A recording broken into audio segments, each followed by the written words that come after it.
Everyone. I'm Donna Bragg. I'm publisher of Texas CEO Magazine, and we want to thank you so much for joining us. This is the first in a 4-part webinar series in partnership with Werq, and this series is all about what really does work to lead change and to grow your business. And today's webinar features my friend over there in the panel, Michael Leckie. He's an executive coach, published author, and change expert, and he's here to discuss what is at the heart of transformation, also why beliefs alone don't change behaviors, and the capabilities that are at the root of successful change. And so, like Michael said earlier, we encourage you to share your own thoughts and ideas during this interactive session. And at the end, Michael will make some time for Q&A. Feel free to type your questions in the chat feature. And with that, please welcome everyone, Michael Leckie. Thank you so much, Donna. I appreciate it. So probably not a big need to talk about who I am. You probably have done your LinkedIn stalking, or you're not that worried about it. But brief background. Most recently, I've been the Chief Learning Officer and Global Head of Talent and Organization Development for Bloomberg, and before that, I was the Chief Learning Officer for the Digital Transformation, kind of a unique role at General Electric. And I've spent a career before that in a number of general management and internal HROD and learning jobs for companies like Gartner and Arthur Andersen. And I've been working as a consultant for the past couple of years, and I specialize in large-scale change and transformation work, or at small scale even. I have a new book that just came out here in North America last week. And all that really doesn't matter at all if we don't have a good conversation and don't have a dialogue today, because you don't want to just sit and listen to me. I think you want to have an exchange. It's probably why you're here. And so what I would love to do is actually start by asking you a question. And that question is, you signed up for this. I'm assuming that you have things you could be doing with your day. I know most people do, but you've signed up for this. There must be something about the title or about the topic you said, I want to go ahead and take 45 minutes of my day and be a part of that. So I would love to know, what are some of those kind of nuggets you're hoping to take away from this, or some things you're hoping that we talk about, just giving what you know about the title and maybe the speaker. So you don't have to have know much to have the questions, but if you could go ahead and pop a few of those questions into the chat box as we get started here, I'll be able to refer back to that and shift things a little bit to make sure that we can address those and have a good dialogue, even if we're not talking live where I'm hearing your voices. So again, please go ahead and take a moment, just go up to chat public and put that in, what those questions are, what you're hoping to take away, and we will go from there. So I will move into talking about change and transformation. Let me tell you how I got into this area of focus. I started a long time ago being fascinated by culture and by how our organizations change and evolve. But I found that as I went forward, I was working with consulting firms, I was working in big companies, working in small companies, and we were all talking about change, transformation, change, and it got more and more. Then it was all digital transformation. It's all transformation all the time. It's the real big deal. But what is it really all about? And when I got down to it, I found that there was a lot of confusion as to what we were talking about. And so when I'm in a kind of a sarcastic mood, people say, well, what is change? What's transformation? What's the difference? I'll say, well, transformation is sort of change being a drama queen. But I mean, if you look at the definition of transformation being a thorough, dramatic change in form or appearance, that's really all it is. And so I tend to use the words interchangeably. And I do that because I think they are interchangeable. They're just at scale. But also because I think that change, writ small, with individuals and with groups, is at the heart of transformation. That's something we'll definitely talk about. So thank you. I'm seeing some of your questions here. What can leaders do to actually focus on to lead change most effectively? Great question. We'll talk about that. What are some of the people-oriented gotchas to be aware of? Oh, yeah, there's some of those. Thank you, Anne. As an executive and team coach and strategic planner, I want to know more about transformation efforts, challenges, impacts. Okay, we will definitely talk about some of that stuff. So keep those cards and letters coming as we go forward. What I want to do is I want to start talking a little bit about change itself. And I'd hope to have these slides build. It didn't work out that way, but that's okay. You can see where we're going. And the first thing I want to talk about is, if change is kind of everywhere and imperative and is all this around digital transformation, why is that? And does this really matter? Or is it all hype and kind of consultant speak? So while we're looking at that, why don't you take a moment and tell me what your thoughts are? Is change and transformation really that big a deal? Is it really happening everywhere and impacting us, or is it just something we're being sold a lot on? I'm going to pause for a second, let you type a few comments into the box there, and let's see what people are thinking. By the way, I'm one of those guys that can outlast you too, so at least a couple of you will have to type something.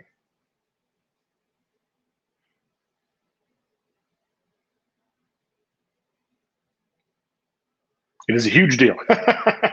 Thank you, Scott.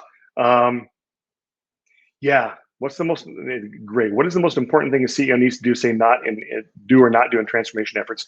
Great question. So here's what I'll say. Change and transformation is huge. It is a big deal. It is the Ron Burgundy of what we're going through in most of our organizations nowadays. And there's a couple of key reasons why. The first one is it is being driven in pace. And these are things that you probably already recognize, but let's just kind of lay them out there. The pace of change is driven mostly by technology. We are able to solve problems, and we're creating problems and creating opportunities faster than we ever could before. When I was at GE, one of the things that we created there was what we called the concept of a digital twin. And it really started with our aircraft engines. And you could literally have a digital replication of an aircraft engine because they have about 180, 200 sensors on them. And you could see exactly what it was doing, what the air was happening with it, how fast it was flowing through, what kind of pollutants were in it, what the wear and tear was.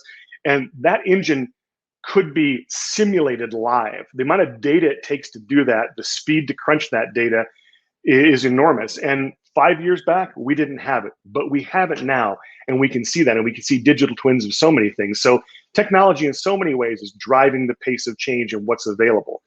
The other thing that's really driving change is the fact that the problems we're facing are so much more complex than they were before. We talk a lot about moving to a platform economy and platforms as a service, but everything's intertwined. Even in the simplest sense, if you think about today, like I'm speaking from, actually, this is my childhood home in Billings, Montana, where I'm out here visiting my father for a week.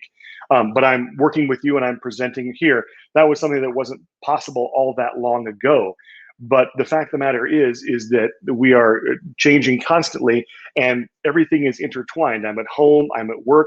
We saw that during COVID, the lines are really blurring. And so we have much more complexity. We see that now with all the social and political movements around us as well, and the things that we're talking about at work and the push on diversity, equity, and inclusion. So all this to say that technology is driving the pace of change, and the intertwined nature of our worlds are really impacting what has to change and how we have to work, because work and life are no longer separate, no matter how much we want it to be. And the second thing I say about change is we kind of approached it the same way forever, and it's not working.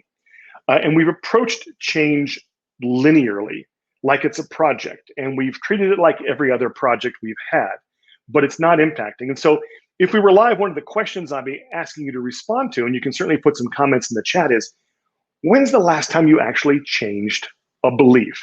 I'm not talking a preference, but a true change in beliefs. If you can think of one, I'd be interested to know what made that possible and what made that happen, right? Donna is contributing here, said her grandfather used to tell her the most successful people in life are those who can embrace change the fastest. And I think that is so true. And we're definitely going to talk about how that's a superpower as CEOs and leaders that you need to have and you need to cultivate. But here's what I want to say about change. We're approaching change like we approach everything else. We're saying, look, we've got something new we need to do. Let's lay out the new thing. Let's give everybody the directions and they'll all follow it and go right along. And it doesn't work. And that's because change isn't a linear process where we have to just get everyone to change their beliefs, because beliefs just don't change. What changes, and we'll talk about this in a minute, is behaviors. And behaviors can change beliefs, not the other way around. But how many times have you been involved in a project where saying, here's the new values, here's the new culture, here's the new way, everyone just go do it?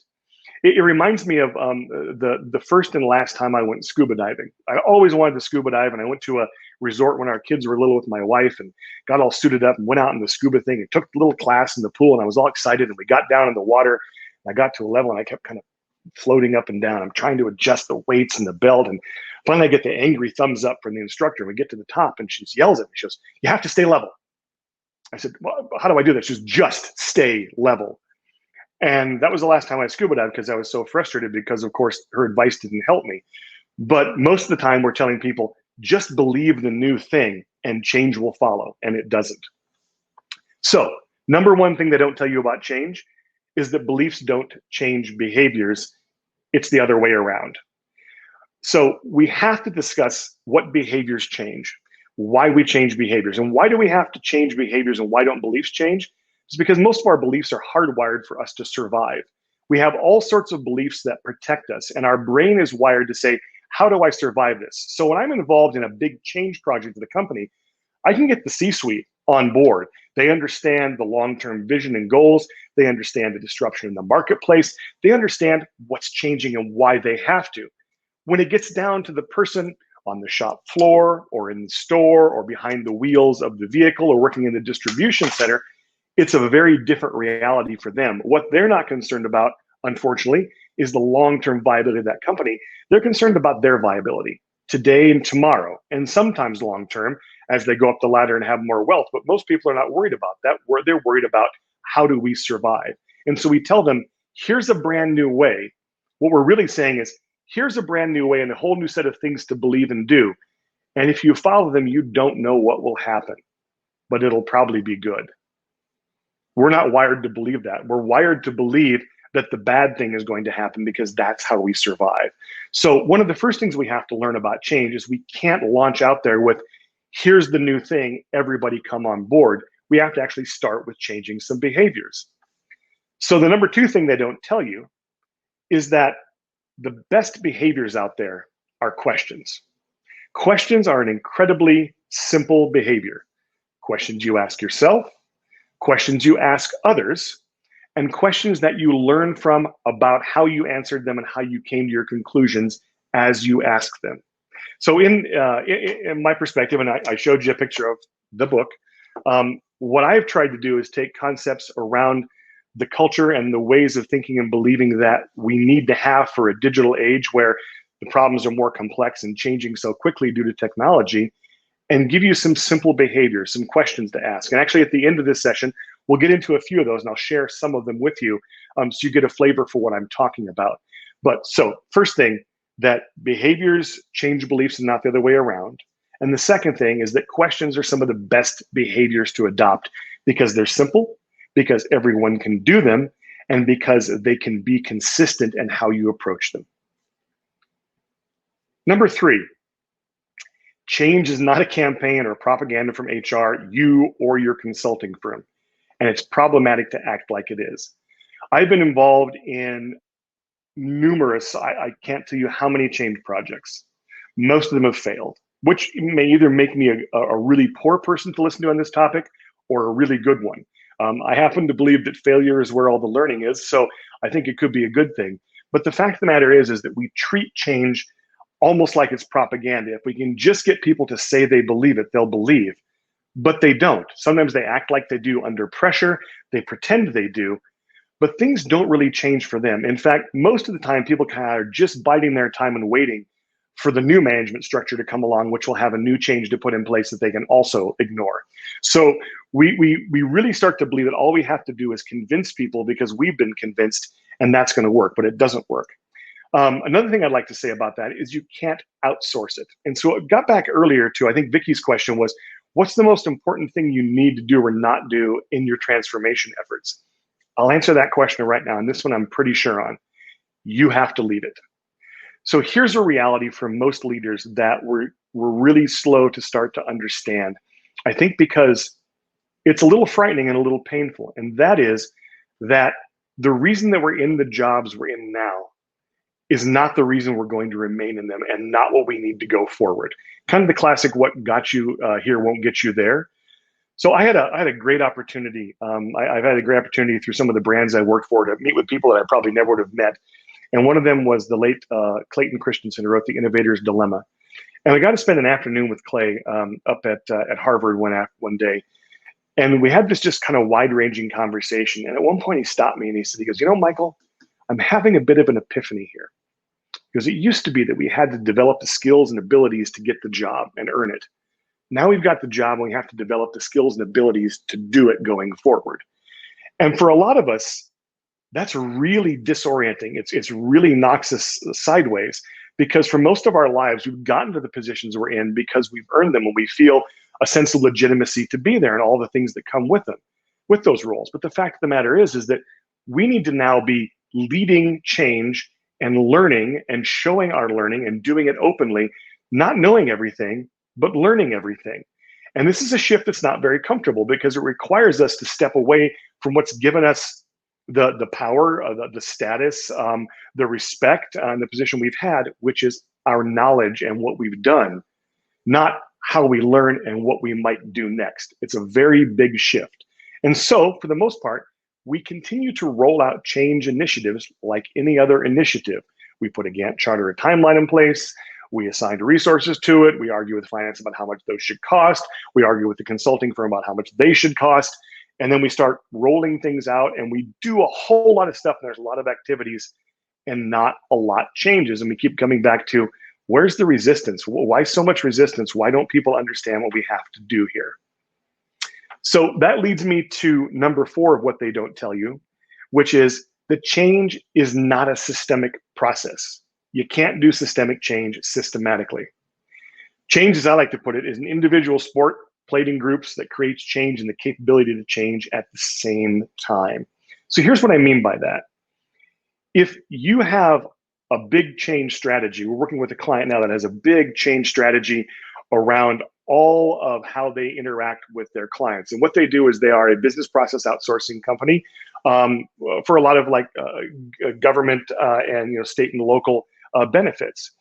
As they look at where they want to go, they realize that what needs to happen is that people need to be more agile, right? Solving problems right with the customer, next to the customer, not running them up the flagpole, not running them through a lot of steps, knowing which things they can solve there, knowing which things actually trigger systemic effects and they have to bring other people in. But it requires a lot more happening right next to the customer. And so we're starting to ask people to do that. And we say, solve the problems right there next to the customer. By the way, we're still not going to tell you what all the metrics are. We're still going to hold you accountable to activities, not outcomes, and you're still going to get punished if you make a mistake. But we want you to try things and solve the problem. So we give them kind of these impossible tasks. And what we have to be able to do is actually say, look, here are the tools to ask yourself the questions to help you make the decisions as 1, 2, or 3, or a half dozen people close to the problem, and learn from that. And know that you're not going to get it right all the time. So how do you frame things that are going to cause the mistakes not to be fatal mistakes? How do you learn from that? How do you build and develop? How do you develop rapport with that one particular client? And how do you develop that change capability?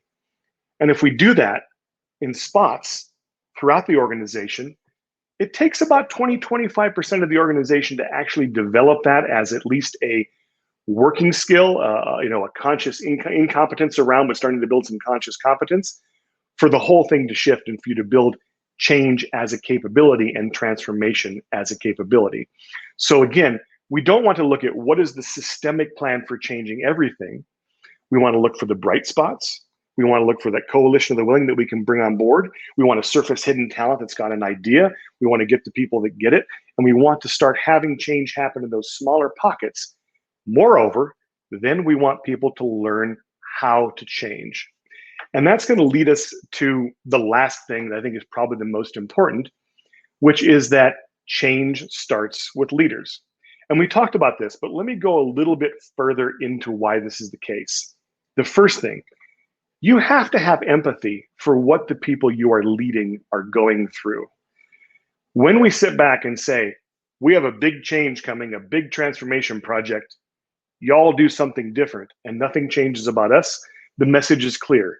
Change is for others, not me, if I'm smart, powerful, or in charge. And everyone wants to be smart, powerful, or in charge to some extent, and so they follow the example. So we have to show that we know how to change as leaders.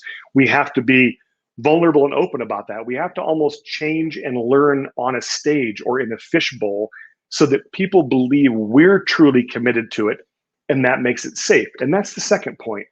There's a lot of talk about psychological safety. Google's done a tremendous amount of work on that in their organization. The Microsoft folks, when talking to them, are always talking about how do we build psychological safety. Well, psychological safety comes from you going first, you going through it and people feeling like, wait a minute, this is legitimate. If you're doing it, it's okay for me to do it. It's not some sort of trap. You might be saying, why would people think I'm trying to trap them? But that's what the subconscious does. It's like, what's the trick here? What's the trap? I need to watch for the clues to see what's really happening. So when I say at the end, I want to repeat that last bit. You have to do it. This is what I want to say to you if you're out there as a leader today. Change is your new number one job. It's not what you know about your industry. It's not what you know about finance. It's not what you know about marketing. It's not what you know about operations. And all those things matter, and we can't stop them. But change has to be number one. And your visible display of your ability to change has to be number one.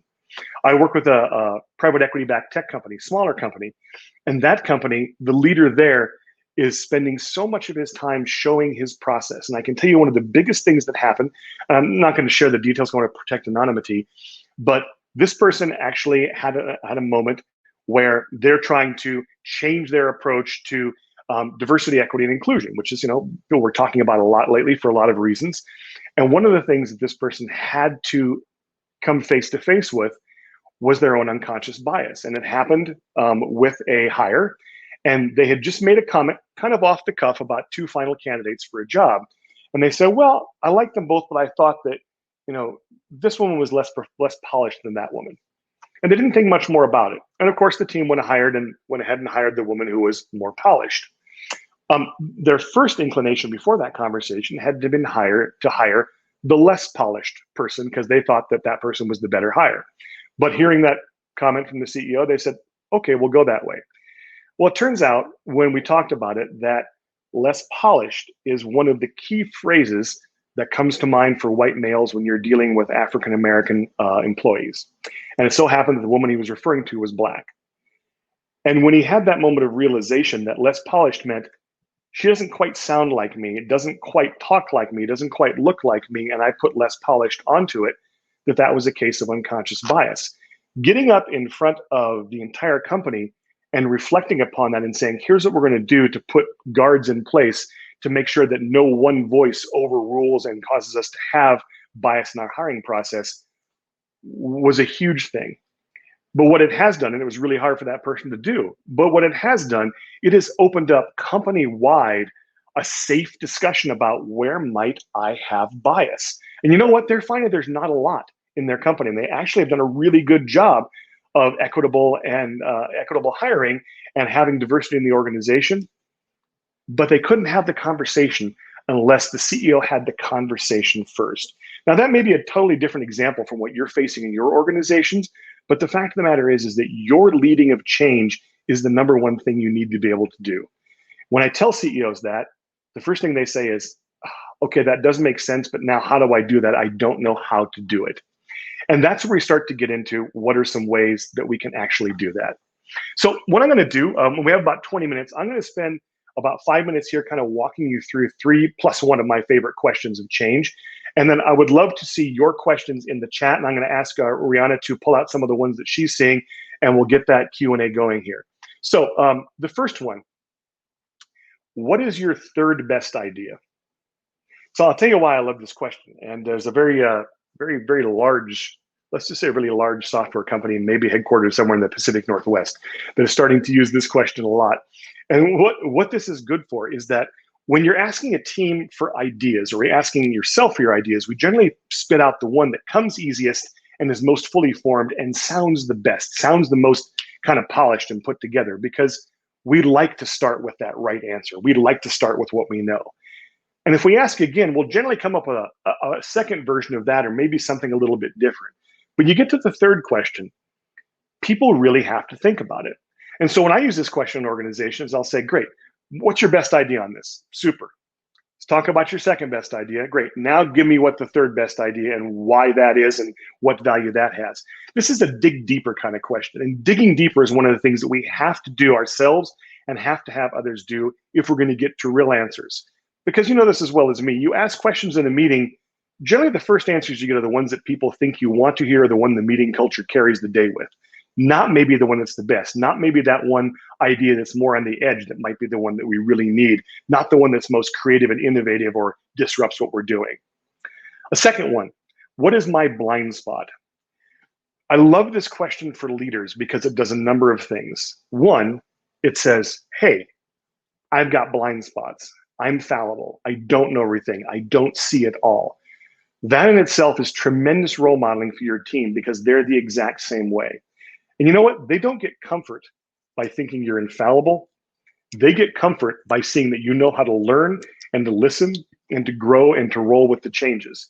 So, what is my blind spot is a great question to ask just to show that humility and engagement with learning. The second thing is you will learn something because we all have blind spots. So, this is actually one of the pattern recognition questions that you can use to start to see some of your patterns that get in your way.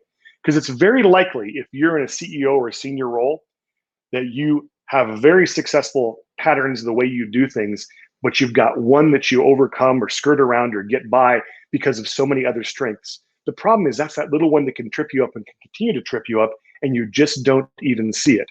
The what is my blind spot is a great question. It's a great question for the group as well as you're solving a problem. You know, what is our blind spot here? What are we not seeing? What's missing? That can lead to whose voice is missing. Another great question.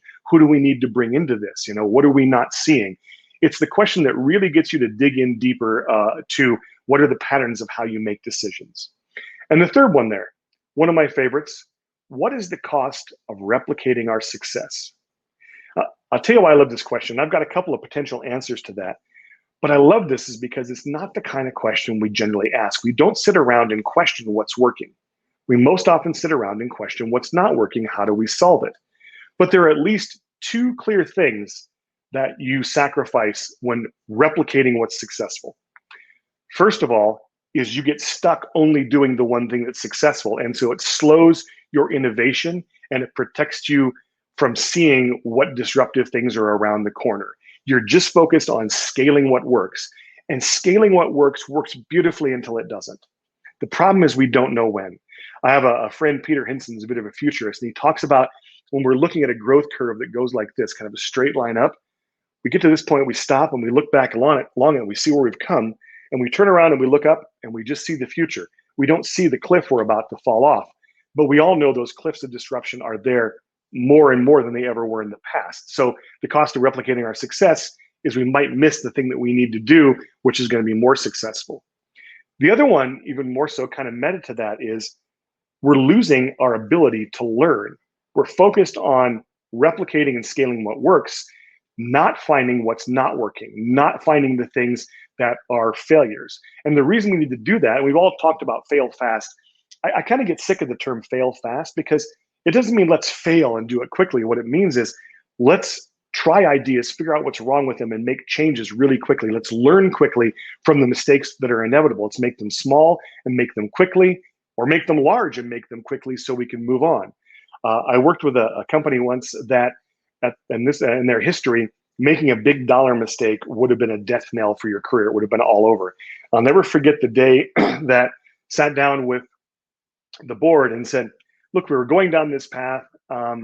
We spent $100 million on it, and we got leapfrogged by a couple of companies, so we're going to stop. Like, wow, we're going to write off $100 million. And they said, yep. I said, what would we have written off if we'd kept going? They said, $1 billion. They said, you know what? That's a good trade to make. And they're able to repurpose that investment, get on board with the vendors who have leapfrogged them, and pull their technology in and be just as successful. So we have to be able to be in that learning mode and be willing to say, you know what? It's okay to make mistakes large and small as long as we know how to recover from them. The last of my questions there that I want to share with you is, when did I last ask for help? So the reason I throw this one out is because I find this is one of the hardest things for senior executives to do. I work with senior executives. I work with a senior executive now as a senior executive for a Fortune 25 company. One of the C-suite reports to the CEO and has an incredibly large remit. And they know that having our time together where we kind of talk through the strategy they have and the relationships they have and how that's impacting their ability to get things done is really important. And yet in the culture they're in, it almost has to be buried in a project, because just saying that I'm paying someone to help me think sounds to everyone like you're an infant. Yet we're now facing, as we talked about at the beginning of this, incredibly complex problems that we're dealing with, way more complex than ever before, changing technology. We aren't able to know everything we need to know. It's not possible. And yet we should do it all on our own, which simply doesn't make any sense. We need to be able to ask for help. And so when did I last ask for help is sort of a sanity health check question for yourself. And then making you think about, who do I get my help from? Who can I actually talk to? Who is there around me that doesn't have any other agenda, my well-being, that I can ask for help? And that's not just on technical assistance for something you need. It's helping you think, helping you process, helping you ask these kind of questions, helping you move from being a leader who knows it all to a leader who learns it all. When did I last ask for help? So before we talk about what's coming next, we have some time here. Rihanna, what kind of questions do we have here on the Q&A? We have a good question from JG, who says, what exactly do you mean by transformation? So maybe you could dig into a little bit, maybe share some examples or extrapolate a little bit. Yeah, certainly can. So, going back to my kind of tongue-in-cheek comment, the first, that transformation is, change with drama. Transformation is really just change at any large scale that is kind of fundamental to an organization. Now, most of the time we deploy the word, Jay, we're talking about it, digital transformation is the hot one right now. And that ends up, in many cases, meaning we put in a new system that we try and do all the old stuff the old way with on the new system, because that's what we're used to. But transformation actually involves people thinking differently, people acting differently, and people talking differently. The heart of an organization is who says what to whom. And so what we need to do in transformation efforts is we not only need to change either the strategic direction we're going or the tools we're using to get there, but how we actually engage with each other to get there. But for me, transformation is just change at a large scale. They're really kind of intertwinable because the solution is the same, building the capability at the individual and group level. Great question. And Jay, if that didn't answer it, if I got off track from what you're looking for, please go ahead and respond in the Q&A or in the chat box there. And Rihanna, what else do we have to talk about? There are no other questions in the Q&A at the moment, but we can go back to some of the questions in the chat. Anne had a really good one about the people-oriented gotchas to be aware of. People-oriented gotchas, yeah. It's a really good question, Anne. I think that most of the kind of gotchas around people come from when we try and do things to them and not with them. I know that's going to sound overly facile, but let me kind of explain what I mean.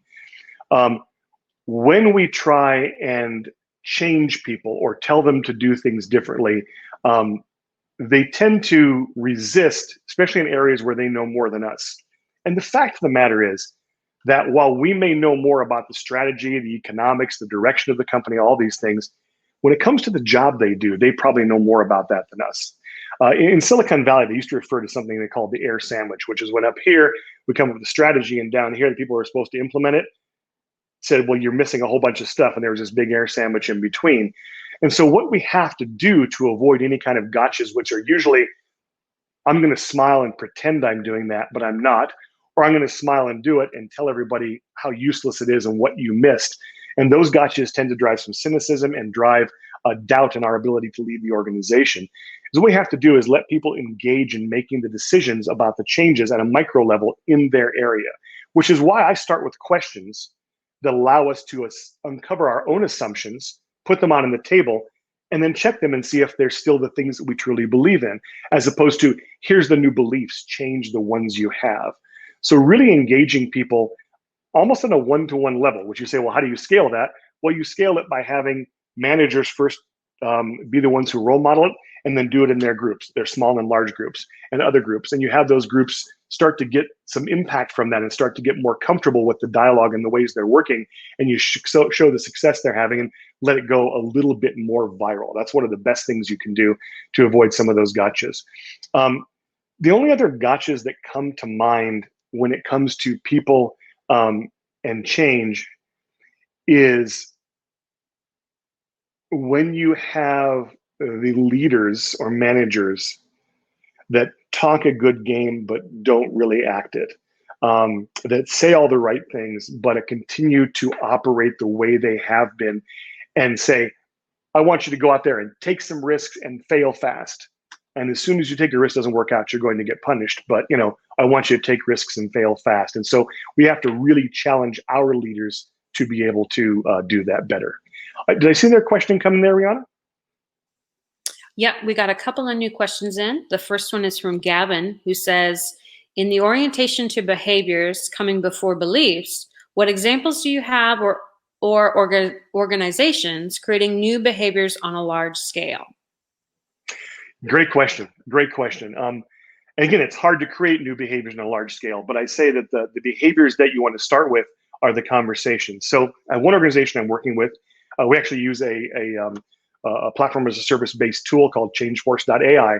And we use that tool to do three things. One, to clearly describe what the behaviors are. And so we've taken something like, fail fast or risk more or whatever it may be.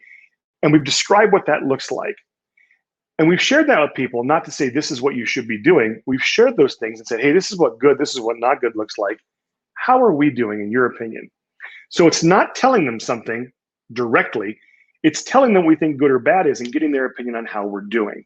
The next thing it does is says, great, thank you for that. What ideas do you have about how we could do that better? So that gets their thought, that intelligence going, and says, great, thank you for that.